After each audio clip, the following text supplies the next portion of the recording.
ये खबर पारुल यूनिवर्सिटी द्वारा प्रस्तुत की गई है। क्या टीएमसी में बड़ा बिखराव शुरू हो गया है? क्या चुनावी हार के बाद ममता बनर्जी की पार्टी में नाराजगी बढ़ती जा रही है? और क्या आखिर ममता बनर्जी को ये क्यों कहना पड़ा, जो जाना चाहता है शौक से जाए। दरअसल पश्चिम बंगाल की राजनीति में इस वक्त सबसे बड़ी चर्चा तृणमूल कांग्रेस यानी कि टीएमसी के अंदर मचे घमासान की हो रही है।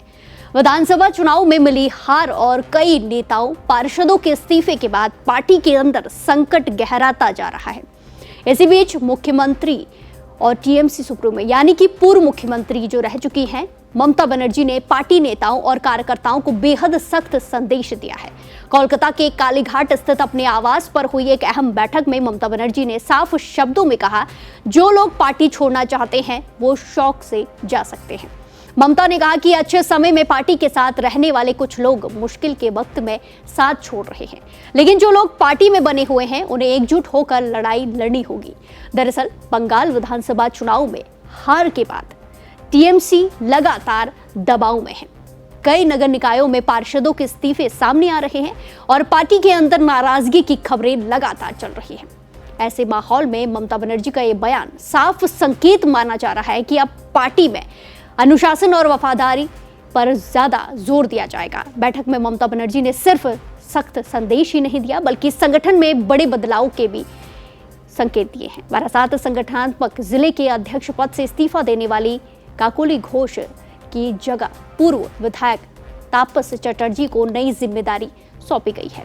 यानी पार्टी अब तेजी से डैमेज कंट्रोल और संगठन को दोबारा मजबूत करने में जुट गई है। इतना ही नहीं, ममता बनर्जी ने कानूनी लड़ाई के लिए भी अलग रणनीति तैयार करने की योजना बनाई है। चुनाव नतीजों को कोर्ट में चुनौती देने की तैयारी के बीच पार्टी ने 5 सदस्यीय कानून सहायता समिति बनाई है। इस समिति की कमान मलय घटक और चंद्रिमा भट्टाचार्य को दी गई है। दरअसल ममता बनर्जी लगातार आरोप लगाती आ रही है कि कई सीटों पर ईवीएम और मतगणना के दौरान गड़बड़ी हुई है। टीएमसी के वरिष्ठ नेता और वकील कल्याण बनर्जी करीब 50 सीटों पर चुनाव याचिका दायर करने की तैयारी में है। लेकिन बड़ी बात यह है कि पार्टी के कई हारे हुए नेता इस कानूनी लड़ाई से दूरी बनाते हुए दिखाई दे रहे हैं। सूत्रों के मुताबिक कई उम्मीदवार अदालत जाने के पक्ष में नहीं है। कुछ नेताओं का मानना है कि हार के बाद अब जनता के बीच जाकर संगठन को मजबूत करना ज्यादा जरूरी है। यही वजह है कि पार्टी के अंदर अलग अलग राय सामने आ रही है। राजनीतिक जानकार मानते हैं कि ये टीएमसी के लिए सिर्फ चुनावी हार का मामला नहीं रह गया है, बल्कि ये पार्टी की एकजुटता और नेतृत्व की परीक्षा भी बन गया है। भाजपा लगातार टीएमसी पर हमलावर है और ऐसे में ममता बनर्जी अब साफ संदेश देना चाहती है कि पार्टी में वही रहेगा जो पूरी तरह नेतृत्व के साथ खड़ा होगा। अब देखने वाली बात यह होगी कि ममता बनर्जी का ये सख्त रुख पार्टी में अनुशासन लाता है या फिर असंतोष को और ज्यादा बढ़ाता है। लेकिन इतना साफ है, बंगाल की राजनीति आने वाले दिनों में और ज्यादा गर्म होने वाली है। पश्चिम बंगाल में मिली इस चुनावी हार के बाद तृणमूल कांग्रेस के भीतर जो कुछ भी चल रहा है उससे ये तो साफ है कि ममता बनर्जी इस वक्त नो कॉम्प्रोमाइज के मूड में है।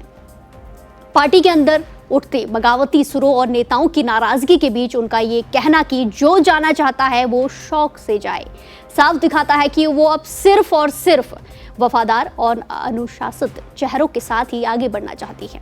एक तरफ जहां वो संगठन में बड़े बदलाव करके डैमेज कंट्रोल में जुटी हुई है, तो वहीं दूसरी तरफ ईवीएम और रिजल्ट के खिलाफ कानूनी लड़ाई की भी तैयारी चल रही है।